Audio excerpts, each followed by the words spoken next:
Hi guys, నా పేరు మాలతి. నా గ్రాడ్యుయేషన్ నేను ఎలక్ట్రానిక్స్ అండ్ కమ్యూనికేషన్ ఇంజనీరింగ్ లో పూర్తి చేశాను. Finally I got placed as associate engineer in Technotite technologies private limited with 3 LPA. Sir Instagram లో స్క్రోల్ చేస్తున్నప్పుడు ఇలా 10K కోడర్స్ అనే ఒక పేజ్ నాకు కనిపించినప్పుడు అసెస్ చేశాను అనమాట.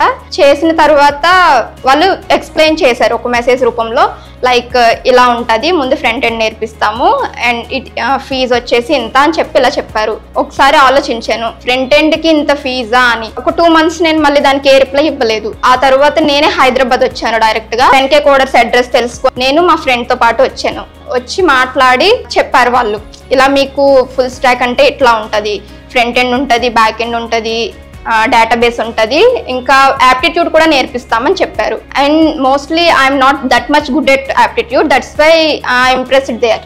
ఆ తర్వాత నేను 1 attempt లోనే మొత్తం పే చేసి నేను జాయిన్ అయ్యాక ఒక 2 డెమో క్లాసెస్కి వెళ్ళినప్పుడు వాళ్ళు ఎక్స్ప్లెయిన్ చేసే విధానం నాకు బాగా నచ్చింది.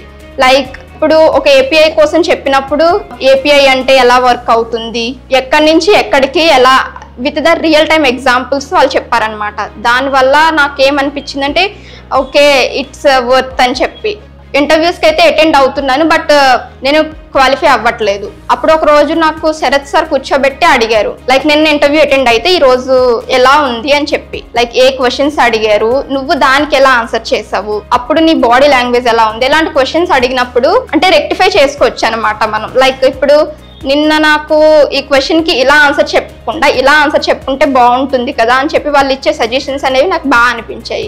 ఆ సార్ చెప్పిన తర్వాత నాకు ఒకసారి అనిపించింది, నేను వెళ్ళిన అన్ని ఇంటర్వ్యూస్ లోని ఏం తప్పు చేశాను, ఎక్కడ నేను రెక్టిఫై చేసుకుంటే బెటర్ గా ఉంటది అని చెప్పి అన్ని ఇంప్రూవ్ చేసుకుంటూ వచ్చాను.